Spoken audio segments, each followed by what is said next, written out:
Welcome to the Bay Lancashire television show. We start tonight with a report on housing. With an ever-increasing need for housing in the local area, finding the right site in the right locality is of more importance than ever. The old Moor Hospital in Lancaster, which has been empty for 13 years, has now become the focus for Story Homes in their application to build properties there. The City Council will consider the planning application for 3 and 4 bedroom houses on that site, taking account of concerns from residents living close by, saying that a lack of detail in traffic management will put a lot of pressure for parking and on traffic in the area.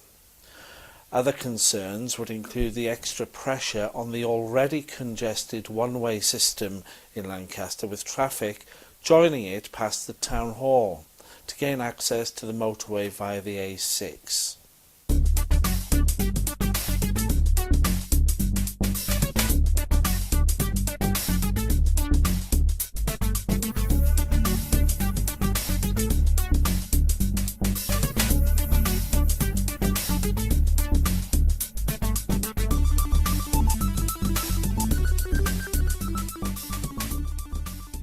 Residents of North Lancashire and South Cumbria will have more opportunities to find out about a large-scale review of local health services that is taking place across the area. The Better Care Together review is being carried out by the local NHS organisations, and it's been described as a chance to find out about this important review and why it's taking place. Maintaining quality and safety whilst saving money is the challenge, according to the Cumbrian and Lancashire North Clinical Consultative Groups, with an acknowledgement that compromises will have to be made to meet future needs, such as an ageing population and newer, more expensive treatments. More information and a chance for you to have your say are at the website now on the screen. There are concerns, however, from some political and union standpoints about the consultation being a facade for making over £30 million worth of savings when NHS services are already at breaking point. Some claim that services are stretched as far as they can be already and that patient care is suffering as a result, with more demands being placed on NHS workers, doctors and nurses as resources are reduced. Those opposed to such cuts to essential services attended a rally held in Dalton Square in Lancaster recently, where we caught up with some of those speaking to find out what their concerns were.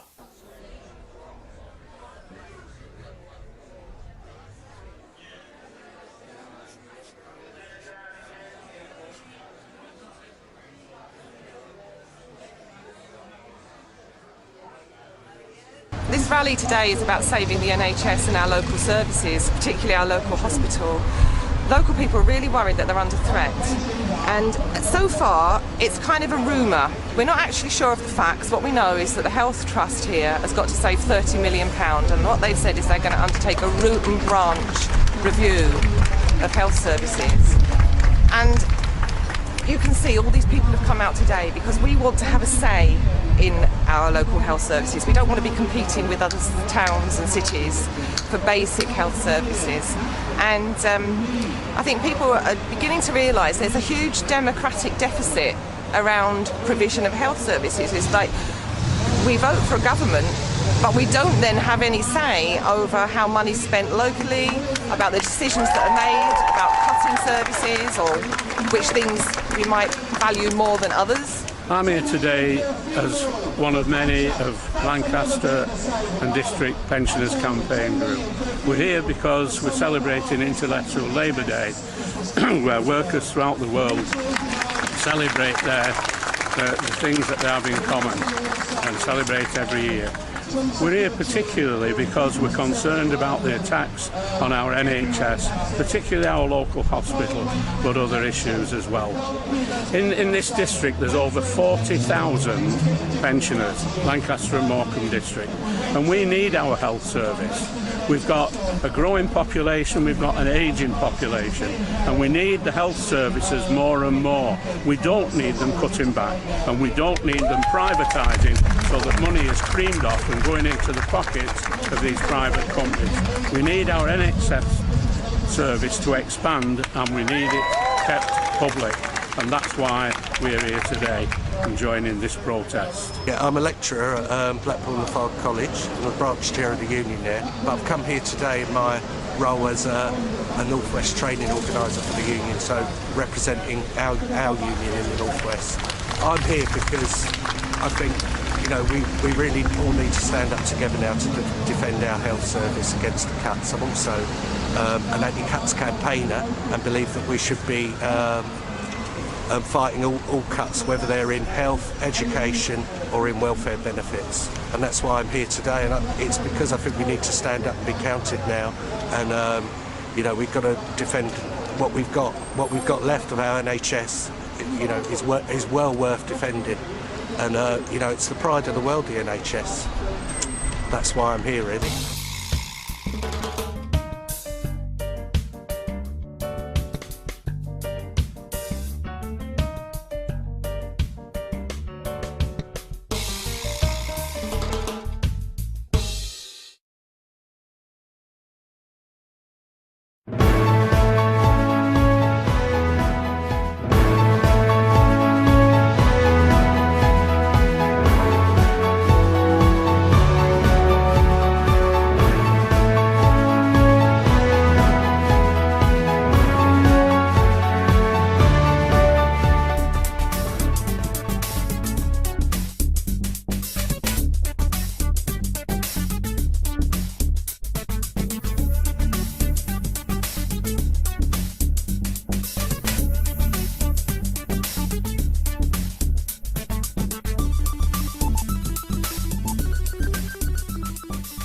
You'll no doubt be aware that the Transport Secretary, Patrick McLaughlin, announced on the 19th of March that he'd granted approval for the Heysham M6 link road. His decision was based on the report from the Planning Inspectorate's Peter Rowbottom following the examination in Lancaster Town Hall in the summer of last year. However, on Monday the 29th of April, local campaign group Transport Solutions lodged a legal challenge to the decision to approve this particular road. The challenge is based on 5 grounds, where legal advice is that the decision was wrong in law. Number 1, that the scheme wasn't a nationally significant infrastructure project under the Planning Act. 2, the consultation was inadequate. 3, the national policy statements on ports and nuclear power were used to justify the scheme. 4, that the western route was wrongly dismissed. And that number 5, the council were legally obliged but failed to carry out surveys of otters in the area, which is a European protected species. This is seen as a significant blow for those businesses and industry in the area who supported the link road, with some fearing that business development will now slow and degenerate as a spin-off. Morecambe and Heysham, as well as Lancaster, that are already seeing significant numbers of businesses closing or relocating elsewhere. We did ask Transport Solutions twice for their comments as to why they left it so late to issue the challenge to the scheme, but they failed to reply to us. On their website, however, some of their proposed solutions include a high-quality spinal bus route between Heysham and Lancaster University, rail system upgrades, improving cycling infrastructure, redesigning the existing Lancaster gyratory system, park and ride schemes, online road improvements, particularly to the A683 between junction 34 of the M6 and Heysham Port. We've had some comments from you on this. John Hindle from Lancaster got in touch to say that he was personally against the new road because it will go through so much green space outside his lounge window in Lancaster. He can see the Lakeland Mountains and the water of Morecambe Bay, and at present it's quiet there. The proposed M6 link road would cause so much unrest to wildlife as well. We had another comment from Catherine Johnston from Morecambe, who said that purely for personal reasons, Anything that gets huge lorries and port traffic off the roads is very welcome indeed, and perhaps property prices might increase too.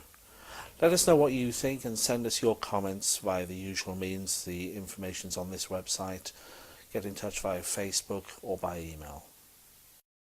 Since we recorded the previous story, we now have had a response from David Gate of Transport Solutions.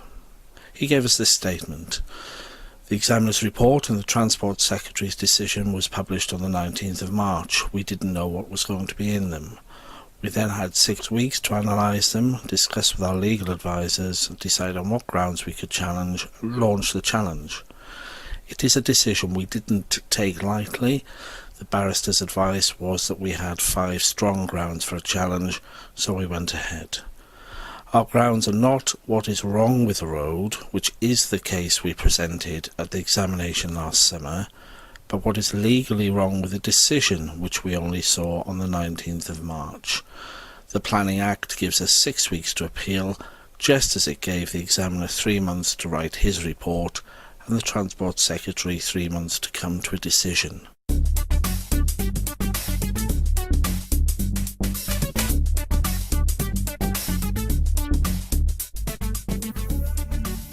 Now, each year around this time, the traditional Scarecrow Festival takes place at Ray Village near Lancaster.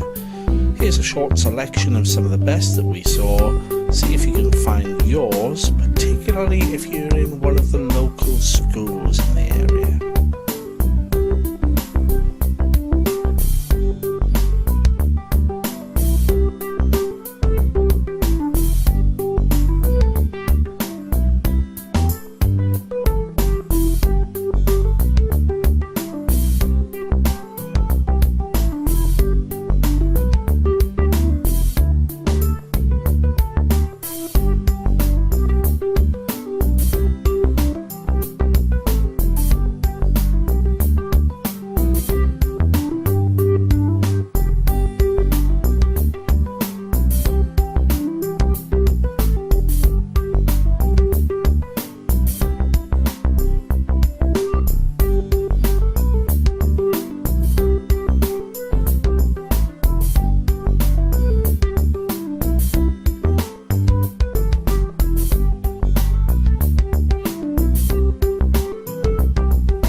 Hello and welcome to Bay Lancashire TV Football Roundup.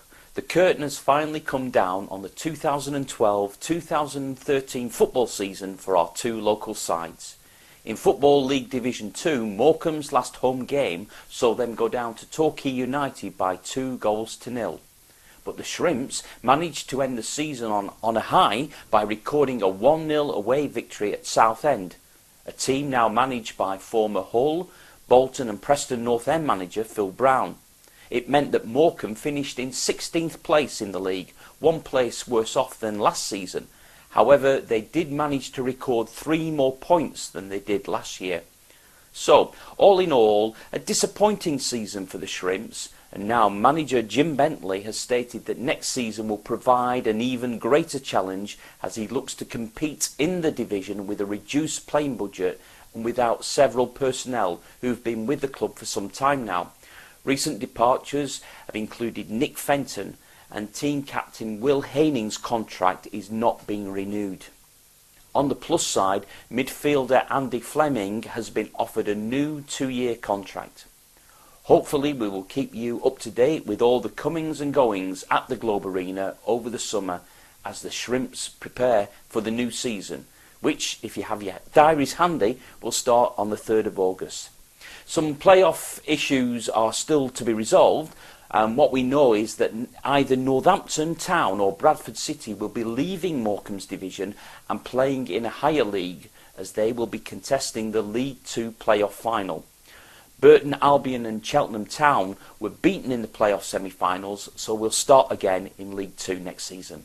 Also, we know now that Morecambe won't face trips to Barnet or Aldershot next season, as they were both relegated out of the division to the Conference Premier. Newport and Mansfield Town are the teams taking their places for Morecambe to play. Also promoted out of Morecambe's division are Gillingham, Port Vale and Rotherham, whilst on the fixture list for the Shrimps will be games against the 4 teams that have been relegated to League 2 from League 1, namely Scunthorpe, Bury, Portsmouth and Hartlepool. Meanwhile, the main news at our other local team, Lancaster City, is that they have appointed a new manager. Former Blackburn and Newcastle player Darren Peacock being their new man at the helm at the Giant Axe. Hopefully his experience of playing in the Premiership will have a positive impact for the forthcoming season. Unfortunately, whilst he was able to take charge of the team for the final game of the season away at Salford City, he was not able to inspire the team to victory, the Dolly Blues going down to a 1-0 defeat. So this season saw Lancaster finish just below midway in the league. Again, we will keep you updated on all the comings and goings at Lancaster City over the close season. One fixture to look out for next season will be their local derby against Kendal Town, who were unable to stave off relegation from the Evo Stick Premier League, and so the men from Parkside Road will be resuming rivalries with the Blues for next season. Nationally, we have the FA Cup final on May the 11th, an all-North Western affair with Manchester City playing first-time finalists Wigan Athletic. Whatever happens, Wigan have qualified to play in Europe next season. Fergie has recently announced his retirement after 26 years with the club, and of course speculation now starts as to who will take over. My application is in the post. Cricket news. Our county side has now completed 3 games in Division 2 of the County Championship, and it's been a positive start for the Red Rose County as they look to make an immediate return to the top division. Lancs have recorded 2 draws and a win in the league so far, and after 3 games have amassed a total of 36 points. On the downside, their opening CB40 one-day game saw them lose to Durham. Before the end of this month, Lancashire will have played a further 3 games in the CB40 competition and have completed another 3 games in the County Championship. So we should have a clearer picture of how the season is panning out for Lancashire. Once again, we'll keep you updated as the season unfolds. Finally, we have had the completion of the 2013 Snooker World Championship, and it was Ronnie O'Sullivan who ran out the winner, securing his 5th World Championship crown after beating Barry Hawkins 18-12 at the Crucible in Sheffield. He pocketed a prize of £250,000. Not a bad payday for a couple of weeks' work.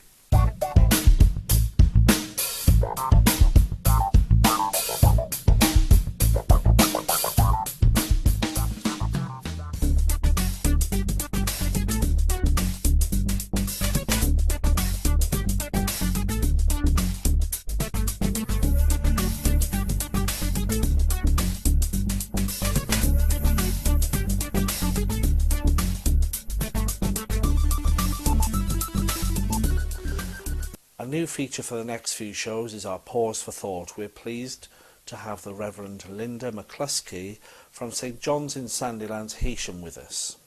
Over to you, Linda. I've just come back from a week's holiday walking on the beautiful Isle of Arran. We've never been there before, so my husband and I decided to walk the 65 miles around the coast, stopping in different places each night. Everywhere we stayed, we were greeted with a wonderful welcome and the best of Scottish hospitality. The walking was challenging, especially as we faced headwinds nearly every day. The long 18-mile walk from Lochrenza to Blackwaterfoot along the exposed west coast of Arran was a particularly tough day for us. Some of the coastal walk is along beautiful sandy beaches and gave us a chance to go beachcombing, walking along the tide line, looking for treasure, and that treasure can be a beautiful shell or an unusual stone or even a bit of driftwood. We came across some fascinating treasure and collected a few fine examples of shells. A shell found on the beach is always empty. There's no sign of the creature that made and lived in it. But what a work of art a shell is. The colour and symmetry of the spirals programmed into its creation. A wonder we take for granted. Just last week I found 3 huge shells on the beach at Sandylands, each of them a wonder of creation to be admired. Next time you're on a beach, pick up a shell and look at it. Look at its different textures. The outside can be hard and rough, abraded by the constant movement of sand and waves, but the inside is smooth to the touch, without blemish. And that's where its owner lived, inside. Most of us have a fairly rough exterior, although some hide it well. It's the shell we live in to protect our privacy and prevent people from prying too closely into our lives. How hard our shell is depends on how life's treated us. For some, it's become so hard it's difficult to penetrate, but inside, we're all softer, more vulnerable. Don't be put off by the surface feel. Wait, and you may find a very different person inside. In fact, you may discover someone to treasure.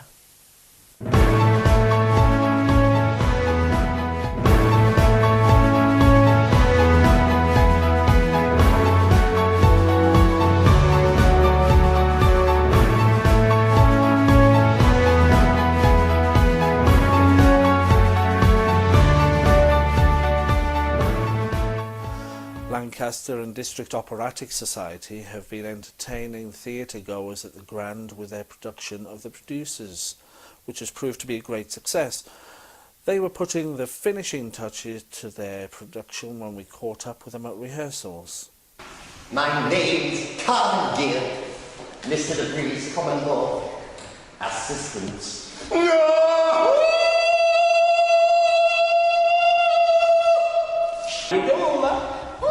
Sing and dance! You want to make audition? No, miss, that won't be Nessa. Yes, that will be Nessa. That'll be extremely Nessa. Yes, make audition. Make audition all over the office. It's somewhat of a complicated story where 2 producers oversell a show to make a profit, guaranteeing that the show is going to be a loss. The show is then a hit, and the guys go to jail. Right, and so what part do you play, Neil? I'm playing the part of the director of the show, Roger Debris.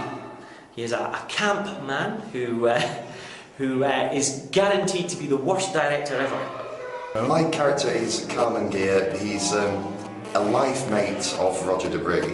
So we produce the shows together.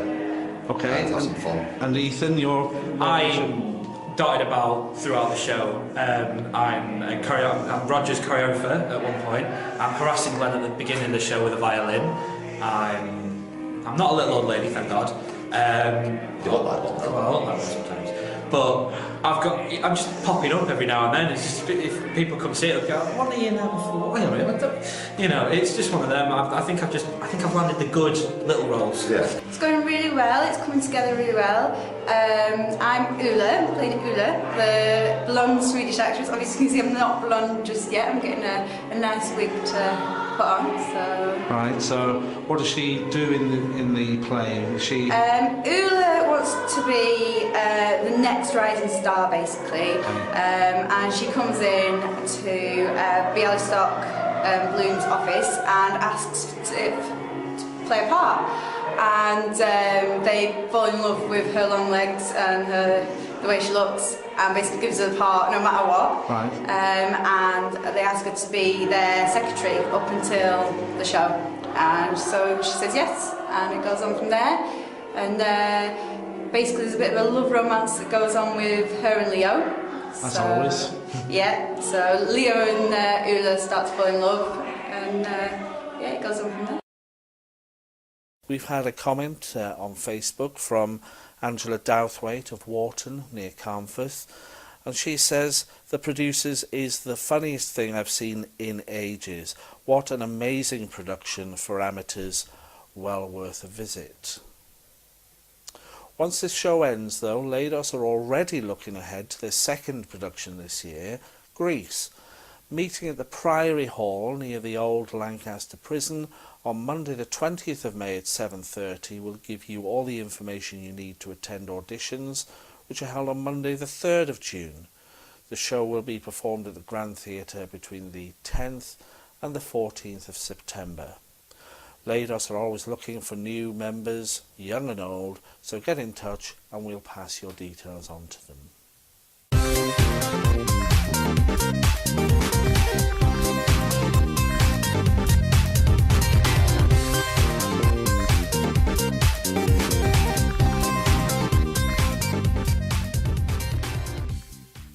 Here's a taster of other shows coming up soon at the Grand Theatre. Check their website for full details.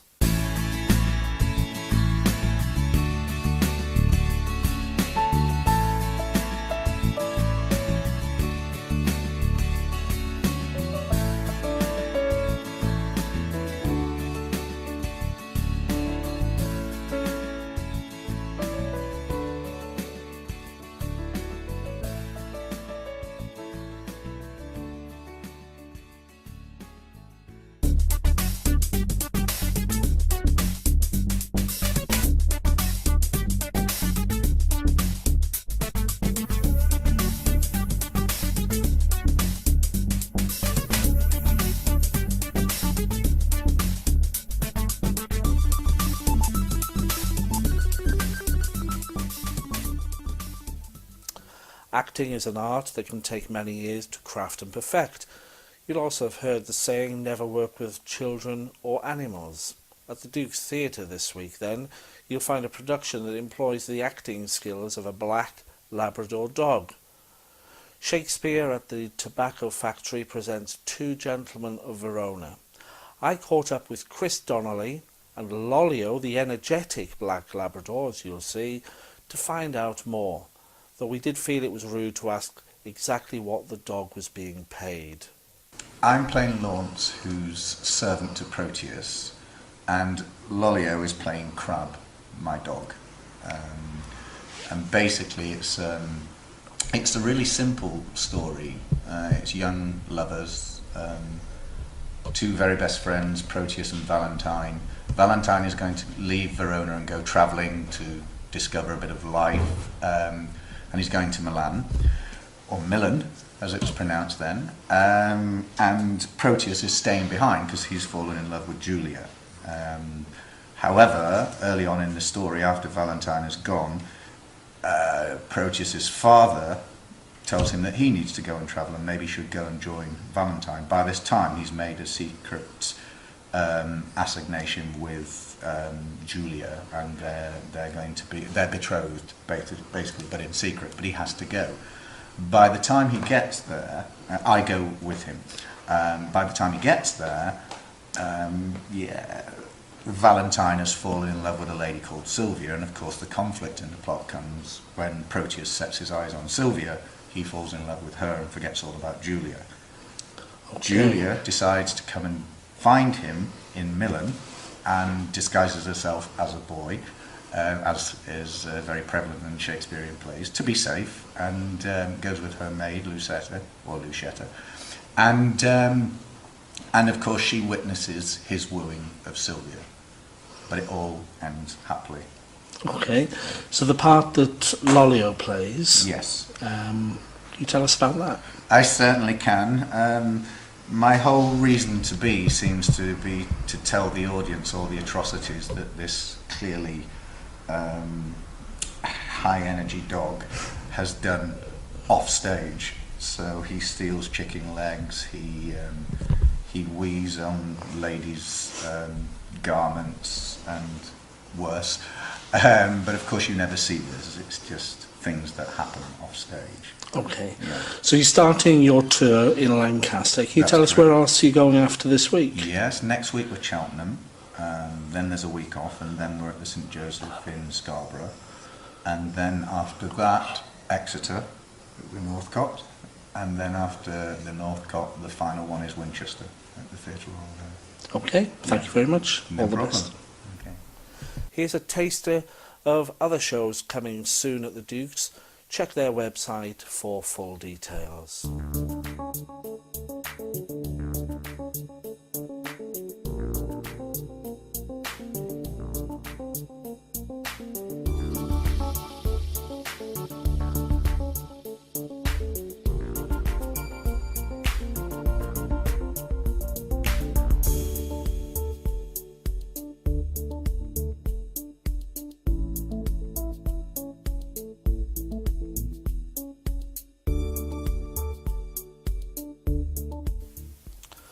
Well, that's it for another Bay Lancashire television show. Do get in touch if you have any issues or stories you want us to investigate.